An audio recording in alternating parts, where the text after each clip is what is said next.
अब बिहार में हमसे मीडिया वालों ने पूछा कि राम में प्राण प्रतिष्ठा होने वाला है, उस पर आप क्या कहते हैं?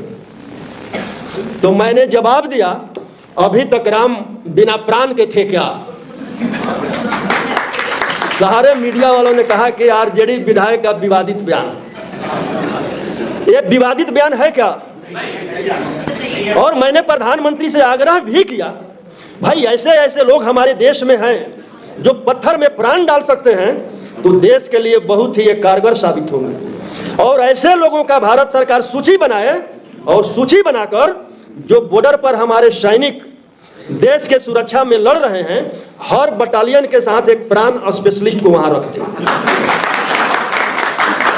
और हमारे देश में जितने हॉस्पिटल है, सभी हॉस्पिटल में हर स्पेशलिस्ट डॉक्टर हैं, लेकिन प्राण स्पेशलिस्ट डॉक्टर किसी हॉस्पिटल में नहीं है।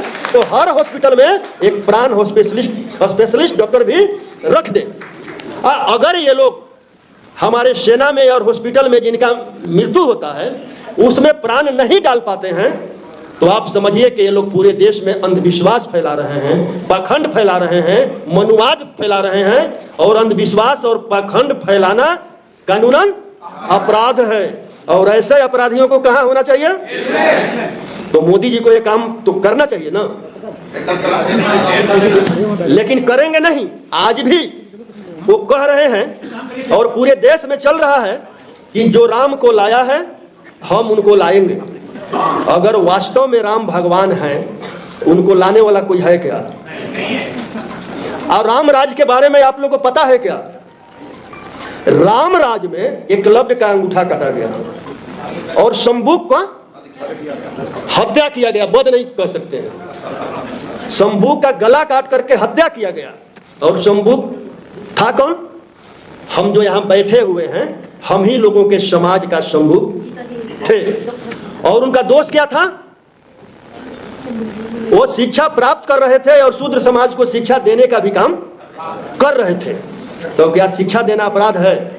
और शिक्षा देने पर कोई दूसरा नहीं, राम ने ही हत्या करने का काम किया। क्या वो राम ओबीसी एससी एसटी का हो सकता है? क्या हो सकता है? तो हमें समझना पड़ेगा। और उसी मनुस्मृति में लिखा हुआ है कि महिलाओं और शूद्रों को शिक्षा प्राप्त करने का अधिकार नहीं है, महिलाओं और शूद्रों को धन दौलत संपत्ति रखने का अधिकार नहीं है। मैं सोच रहा था कि ये जो शूद्र हम 90% के लोग हैं, उनको ब्राह्मणों ने शिक्षा से वंचित किया, धन दौलत संपत्ति से वंचित किया, समझ में आ रहा है। लेकिन संपूर्ण महिलाओं को उन्होंने क्यों मतलब कि शिक्षा और संपत्ति से वंचित किया? और संपूर्ण महिलाओं को जितने भी ग्रंथ उनका लिखा हुआ है, सभी ग्रंथों में अपमानित किया गया है। चाहे रामायण ले लीजिए, महाभारत ले लीजिए, यानी जितनी भी ग्रंथ है। और मनुस्मृति में तो इतनी अपमानित किया गया है, एक नारी कभी स्वतंत्र नहीं हो सकती है। जन्म के बाद पिता के अधीन, पिता के मरने के बाद भाई के अधीन, शादी हो गया तो पति के अधीन, पति मर गया तो पुत्र के अधीन। महिला को कभी स्वतंत्र नहीं रखना है। हम चाहते हैं कि आप सभी लोग संविधान के साथ साथ मनुस्मृति को भी आप लोग पढ़ें। मनुस्मृति उन लोगों का लिखा हुआ है जे लोग आज राम को लाना चाह रहे हैं, राम को ला रहे हैं, और 24 में चुनाव के बाद मनुस्मृति लाना चाह रहे हैं। मनुस्मृति में जो है 4 वर्णों में हमें बांटा गया है। सबसे ऊपर ब्राह्मण, जो ब्रह्मा के मुख से पैदा हुआ है। और जिन ओबीसी एससी एसटी के लोगों को यह भ्रम है कि ब्राह्मण ब्रह्मा के मुंह से पैदा हुआ है, उनसे हम आग्रह करेंगे कि सभी लोग ज्योतिबा फूले का गुलामगिरी पढ़े। और उससे थोड़ा सा नीचे कह लीजिए या नीच कह लीजिए क्षत्रिय, उसे थोड़ा सा नीच वैश्य। ये वैश्य नहीं जो तेली हैं, हलवाई हैं, सूड़ी हैं, रौनियार हैं, वो वैश्य जो बड़े बड़े पूंजीपति हैं, अडानी और अंबानी जैसे, जो वैश्य जनरल कोटे में आते हैं। और बाकी चौथा वर्ण जो है, जो पैर से जन्मे, हम सभी ओबीसी एससी एसटी के लोग हैं।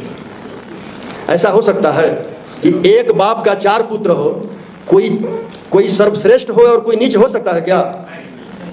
तो हम फिर से दोबारा नीच न बने, उसके लिए भी केंद्र में बैठे सरकार को 24 में हमें सबको एक होकर के मिटाना पड़ेगा। अगर नहीं मिटा पाए तो हम सब 90% के लोग मिट जाएंगे, कोई दूसरा विकल्प नहीं है। और जो हमारे ओबीसी एससी एसटी के लोग हैं जो हमारे बीच आएंगे, जो उनके गोद में बैठे हुए हैं, उनके लिए ही काशी राम जी ने चमचा युग लिख दिया। और क्या कहा, हमारे ही लोग कुछ चमचे हो गए हैं जो उनके गोद में बैठकर हमारा सौदा कर रहे हैं। और जिनको जवानी में चमचागिरी करने का लत लग जाता है, वो ताह जीवन दलाली करने का काम करते हैं। वैसे दलालों से सावधान रहना है कि नहीं रहना? तो क्या करना होगा? आरएसएस और बीजेपी वाले एक कुल्हाड़ी का काम कर रहे हैं, और वो कुल्हाड़ी सभी ओबीसी एससी एसटी के लोगों को काट रहा है। लेकिन उस कुल्हाड़ी में जो बेट किसका है? अगर बेट को ही निकाल दिया जाए तो कुल्हाड़ी काम करेगा? तो निकाल दीजिए 24 के चुनाव में उस बेट को ही कि कुल्हाड़ी निष्क्रिय हो जाए। न बेट रहेगा न कुल्हाड़ी हमें काटेगा।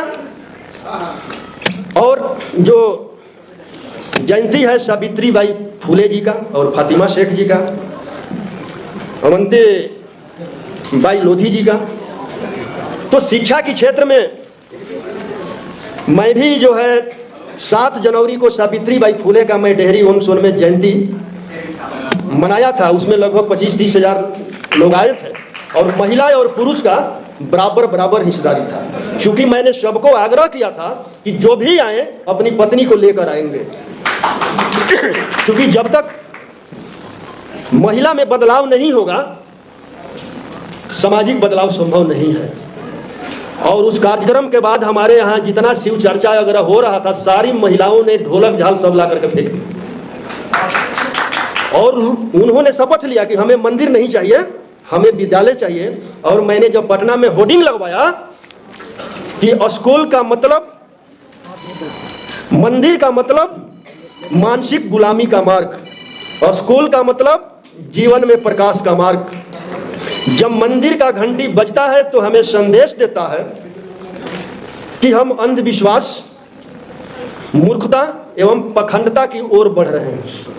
और जब विद्यालय का घंटी बजता है तो हमें संदेश मिलता है कि हम तर्कपूर्ण ज्ञान, वैज्ञानिकता और जीवन में प्रकाश की ओर बढ़ रहे हैं। अब तय करना है कि आपको किस ओर जाना है। तो आप लोगों ने पूरे अपने घर में टीवी अगर आप लोग देखे होंगे, इस जो सावित्री बाई फुले के स्लोगन पर पूरा देश में गोदी मीडिया ने उसको बवाल किया था।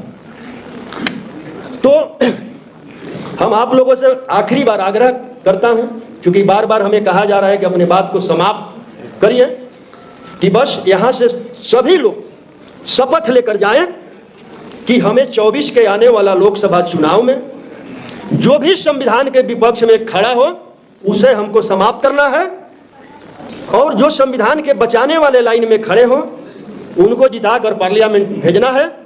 तभी हम अपने अधिकार और हक का और शिक्षा का जो है उसको हम बचा पाएंगे। बोल रही थी जो पाल समाज की जो बेटी थी, बहुत अच्छा बात बोल रही थी, आईएएस बनना चाहिए, आईपीएस बनना चाहिए, लेकिन करेंगे क्या?